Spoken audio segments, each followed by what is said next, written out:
మా అమ్మ life death story, మా అమ్మ ట్రైన్‌లో ఎలా చనిపోయింది, ఎలా క్యాన్సర్ వచ్చింది అనేది నేను ఈ వీడియోలో చెప్తాను. చివరి వరకు చూడండి పార్ట్ 2 వీడియో. కాలు విరిగిన తర్వాత మా అమ్మ ఎన్నో స్ట్రగుల్స్ పడిన తర్వాత అయితే రికవరీ అయింది. తర్వాత మళ్ళీ మా అమ్మకి కడుపులో నొప్పి రావడం అయితే స్టార్ట్ అయ్యింది. ఎందుకు అంటే ఫస్ట్ మా అమ్మకి పొట్ట ఆపరేషన్ అయినప్పుడు ఆ టాబ్లెట్స్ ఉన్నాయి. సో, ఈ కాలు విరిగిన తర్వాత ఆ టాబ్లెట్స్ వాడడం అయితే మానేసి ఈ టాబ్లెట్స్ కంటిన్యూ చేసింది. కాలు విరిగిన టాబ్లెట్స్. సో, మళ్ళీ మా అమ్మకైతే తిరగబెట్టేసిందనమాట. వాళ్ళేం చెప్పారంటే ఆపరేషన్ చేసేటప్పుడు ఈ టాబ్లెట్స్ కంటిన్యూగా వాడితేనే నీ పొట్టలో ఉన్న క్లాట్స్ ఏవైతే అవి మెల్ట్ అవుతాయి. రెగ్యులర్‌గా వాడమన్నారు. ఇంకా అమ్మ మానేయడం వల్ల అమ్మ పద్దాక హాస్పిటల్‌కి వెళ్ళేది అక్కని తీసుకొని. ఎందుకు వెళ్ళేదో ఏమిటో అర్థమయ్యేది కాదు. అలా వెళ్తుండగా ఒకసారి మీ ఇంట్లో పెద్దవాళ్ళు ఎవరన్నా రమ్మని చెప్పు హాస్పిటల్‌కి అని డాక్టర్స్ చెప్తే, ఇంకెవరున్నారు మా ఇంట్లో పెద్దవాళ్ళు మా తాతయ్య. మా తాతయ్యని తీసుకొని వెళ్తే ఈ అమ్మాయిని అర్జెంట్‌గా హైదరాబాద్ కిమ్స్ హాస్పిటల్‌లో జాయిన్ చేయాలి.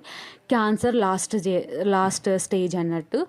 అప్పటికి మా అమ్మ చాలా కుంగిపోయిందనమాట. ఫుడ్ ఏం తీసుకునేది కాదు. ఏమి తాగినా సరే వచ్చేసేది పసరులాగా బయటకొచ్చేసి కడుపులో అసలు ఏది ఉండేది కాదు. సరే ఇంకేం చేస్తాం, మేము తెలిసిన వాళ్ళందరినీ ఇట్లా అని చెప్పినా ఎవరు మాకు హెల్ప్ అయితే అస్సలు చేయలేదు. సో, మా తాతయ్య, మా అక్క, మా అమ్మని తీసుకొని ట్రైన్‌లో అయితే బయలుదేరి హైదరాబాద్ కిమ్స్ హాస్పిటల్‌కి జాయిన్ చేశారు. 10 డేస్‌లో 50,000 అయితే అయిపోయినాయి. ఇంక నువ్వెక్కడున్నావు అంటే నన్ను చూసేవాళ్ళు ఎవరు లేరు. నిజంగా మేము అప్పుడు రెంట్‌కున్న హౌస్‌లో మా ఓనర్స్ దేవుళ్ళనమాట. చాలా ప్రేమగా అయిన వాళ్ళకంటే ఎక్కువగా నన్ను చూసుకున్నారు ఆ 10 డేస్ కూడా. ఒక ఫైన్ డే ఇంటి ముందొచ్చి కారు ఆగింది. ఆ కారులో ఎవరున్నారు నాకేం తెలియట్లేదు. మా అక్క కనిపించట్లేదు. తాతయ్య ఏమో వేరే వేరే వాళ్ళతో మాట్లాడుతున్నారు. ఇంటి నిండా జనం. అసలేమైందో నాకు అర్థం కాలేదు. ఆ తర్వాత మా తెలిసిన వాళ్ళు వచ్చిన తర్వాత కారు డిక్కీ ఓపెన్ చేస్తే మా అమ్మ శవం.